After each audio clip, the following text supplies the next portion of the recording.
Welcome to today's video. My name is Robin Thornton, encouraging you to think musically. And what I mean by that is that these videos are not about teaching you to read music. That's something for your own practice time. It's for you and your own teacher. If you're getting lessons with me already, then great. I hope you're finding these videos useful in addition to the lessons, but they're no way a supplement for the lessons and your own practice. And if you're in the area, if you're in Banchory, in Aberdeenshire, in Scotland, or anywhere sort of around that area, feel free to come along for lessons. If you're visiting, feel free to come along for lessons. And if you're not in the area, if you're not visiting, then I also do online lessons as well. But anyway, in today's lesson, what I'm doing is I'm doing Minuet in C by Mozart.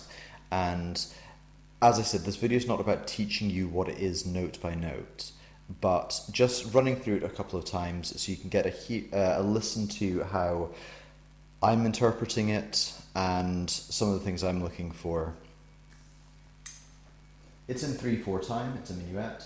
1, 2, 3, 1, 2, 3. And it's worth saying at this point actually that there are 4 pillars of practice that I have. I've mentioned today that this is no supplement for practice. Practice what you don't know. If you are going through this piece, or any piece, and only playing the opening section and not getting into those areas that are difficult and challenging yourself, then you won't go further with it. Practice what you don't know. Practice at a speed that you can. Don't take the speed that I'm doing it in this lesson. I'm actually going to take it fairly calmly in this lesson, just for demonstration purposes. But if you want to go slower for practice purposes, you'll get a much better control of it at that speed. Say and play. Now, it's say and play that is going to be using here. So we've got practice what you don't know at a speed you can, say and play, and then stop when you understand is the final thing.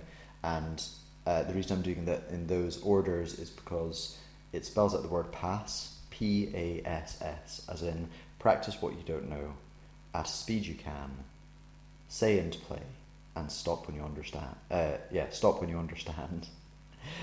Say and play. This is what this is about. 1, 2, 3, 1, 2, 3, 1, 2, 3, 1,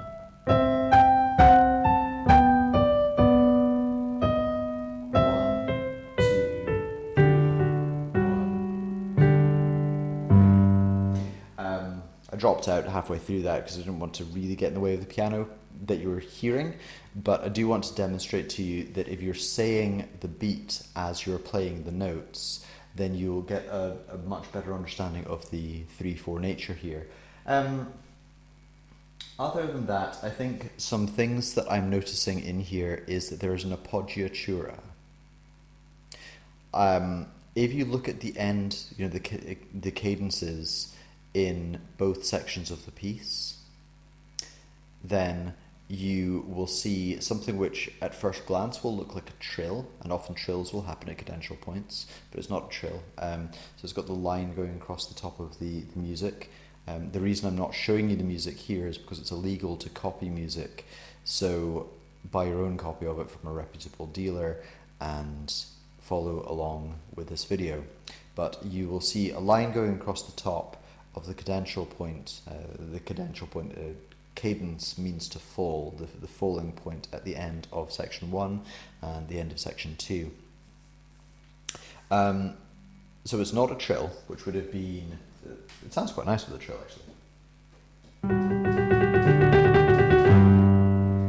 Nice little way of decorating the end. It's also not an acciaccatura. An acciaccatura is where you get a small grace note, but there's a stroke through it, and it means to crush it. So what an appoggiatura is a leaning note. So the F sharp wants to pull onto that G, it leans onto the G, you get this. And the same thing happens at the end of the piece, same appoggiatura.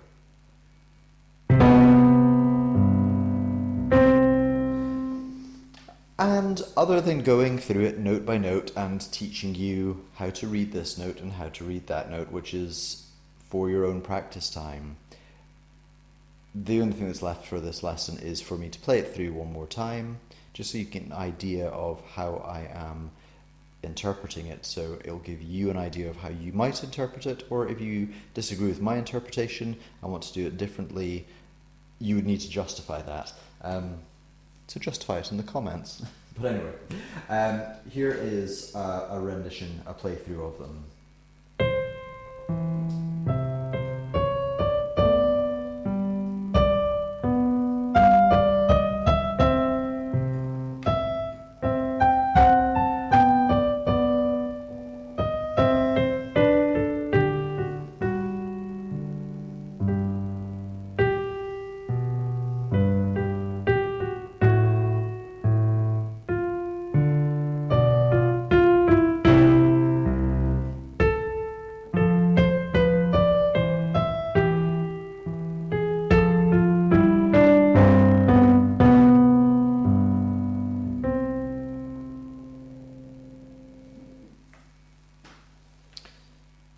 Have fun with your practice, and I'll see you in the next video.